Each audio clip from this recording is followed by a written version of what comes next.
اهلا بكم. في كل الملاعب هنقابل لاعب هيحكي حكايته ويقول روايته، في الصحة هيقول كلام والرياضة كمان. انتظرونا حلقة جديدة وبرنامج كل الملاعب، انتظرونا.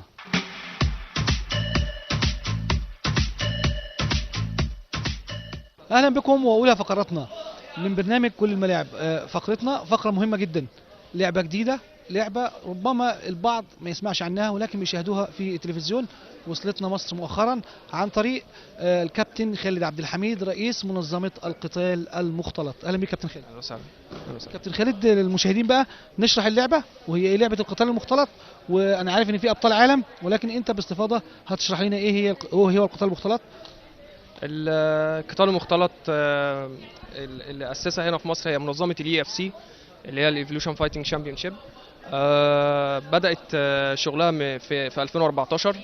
عملنا دورات كتيره عن طريق كابتن محمد عبد الحميد، هو اللي اسس اللعبه دي في مصر وهو اللي نشرها في معظم محافظات مصر كلها. كابتن محمد عبد الحميد ده شقيق كابتن خالد عبد الحميد. هو اخويا الكبير طبعا، وهو اللي اسس اللعبه دي في مصر وهو اللي نشرها وبدا يعمل على رياضي اصلا. هو بطل عالم 2005، بطل كيك بوكس، بطل كونغ فو. فاتجه من الكونغ فو كيك بوكس للمواي تاي ومن المواي تاي للجيتسو، وبدا يدخل اللعبه ديت وينشرها ويجيب لعيبه كويسه يقدر ينافس فيهم في البطولات اللي بره. الكابتن محمد عبد الحميد شقيق الكابتن خالد هو من انشا اللعبه وحب ينشر اللعبه في مصر.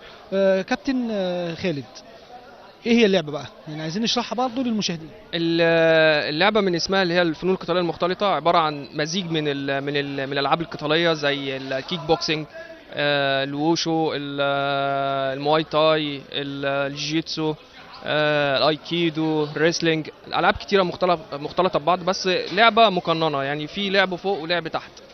اللعب فوق اللي هو عباره عن السترايكنج زي البوكس، الكيك بوكس، المواي تاي، والجرابلينج اللي هو التيك داون، فن التيك داون اللي هو فن الاسقاط. نشرح برضه يا كابتن كده عشان المشاهدين. تمام. هو طبعا انا زي ما انا قلت ان السترايكنج فوق بيبقى عباره عن كلنا عارفين الكيك بوكس او البوكس او المواي تاي بيزيد عليه الالبو والني اللي هي الركبه. هنشرح الكلام ده دلوقتي عملي. بالنسبه لموضوع التيك داون اللي هو باخد اللعيب بطرحه على الارض اللي هو المصارعه.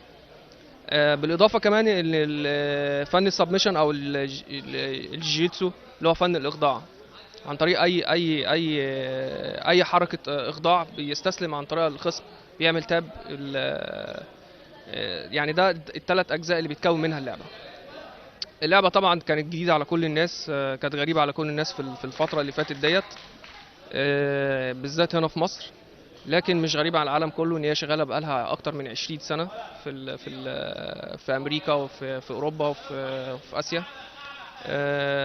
بدانا هنا ننشر اللعبه ديت عن طريق لعيبه كبار محترفين بداوا يدخلوا فيها. بدانا نعمل على تعليمهم وتسويقهم بره في الخارج عن طريق الفريق الايجيبشن توب تيم. ده اكبر فريق في مصر هنا ودلوقتي بينافس فرق كبيره في الوطن العربي وفي العالم. يعني نقدر نقول لعبه القتال المختلط هي مختلطه بين الكاراتيه، الكيك بوكس، الكونغ فو، المصارعه. بالظبط. يعني وكمان فن الجيتسو ده مهم جدا اللي هو اللعب الارضي كتير اللي احنا بنشوفه بره في البطولات. طبعا احنا عارفين ان اللعبه ديت بتتلعب في قفص، في كيج، بحيث ان اللعيب ما يخرجش بره، بحيث ان اللعيب ما يخرجش بره الرينج ويبدا يحصل مشاكل توقيف او كده. فالكيج او القفص بيوقف عمليه التوقيف كل شويه. طريقه الفوز بنقاط ولا باستسلام مثلا زي المصارعه؟ طريقه الفوز بيبقى عن طريق الكي او او التي كي او او السبمشن او النقاط. الكي او اللي هي القضيه اللي هي النوك اوت. التي كي او اللي هو الحكم بيشوف ان الخصم بتاعه الخصم مش قادر يدافع عن نفسه فبيوقف. الاستسلام زي ما احنا قلنا لو في اي حركه مسك او خنق او اي حركه الخصم بيتألم منها المفروض ان هو بيعمل تاب بيسلم فالحكم بيوقف الماتش. لا اما النقط عن طريق النقاط، لو اللعيب اللي مسيطر اكتر او اللي واخد بوينت اكتر هو اللي بيفوز.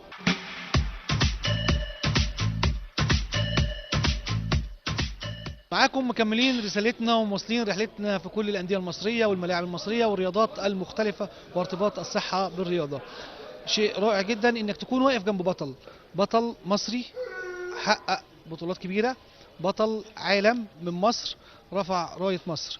معانا الكابتن عمرو وهمان، بطل العالم في الكونغ فو وبطل العالم في الكيك بوكس واخيرا بطل العالم في لعبة القتال المختلط. اهلا بك كابتن عمرو. اهلا وسهلا بك يا فندم. سعيد جدا النهارده ان انا واقف مع بطل عالم.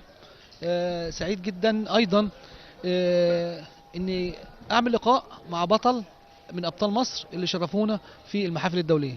اهلا وسهلا بحضرتك، طبعا سعيد طبعا بملاقاة حضرتك يعني. سعيد اصلا بملاقاة حضرتك يعني.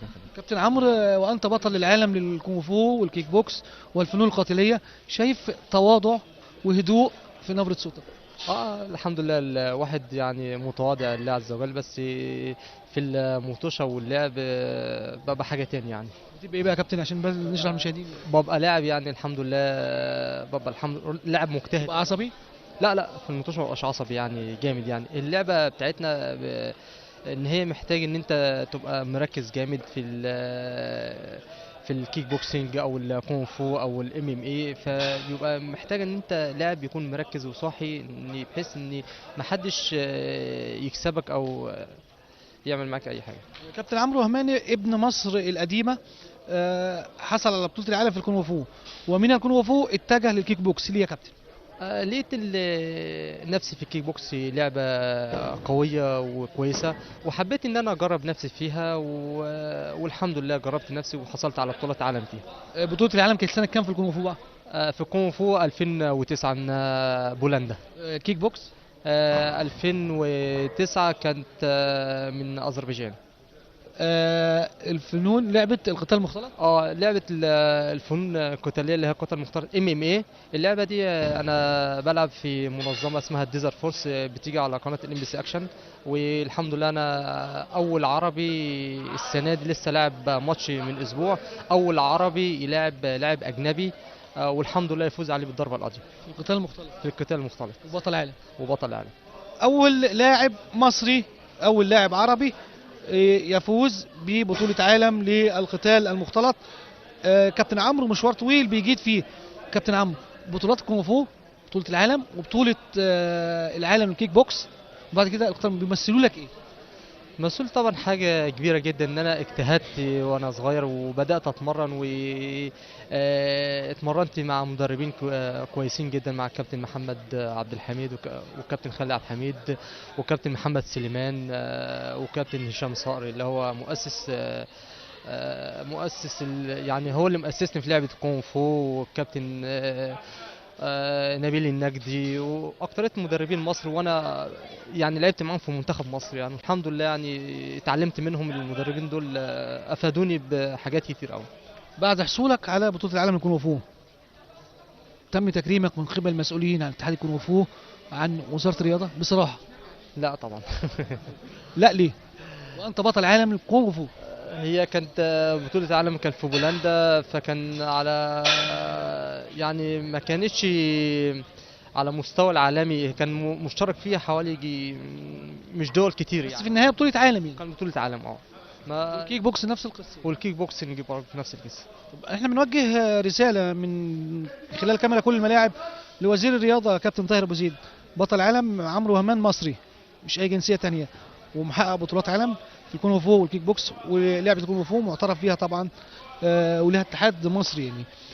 كابتن عمرو، حزين لعدم التكريم؟ طبعا حزين. تقول للمسؤولين ايه؟ بقول ان هم يهتموا بالالعاب الفرديه دي، مش كل حاجه الالعاب الجماعيه زي كره القدم، لا في لعيبه ابطال عالم في الالعاب الفرديه زي لعبه الكونغ فو، لعبه المصارعه، الالعاب الدفاع عن النفس، دي كلها في ابطال عالم. دليل على كده انك بطل عالم واقف معانا. والحمد لله يعني ما اتكرمتش. الحمد لله.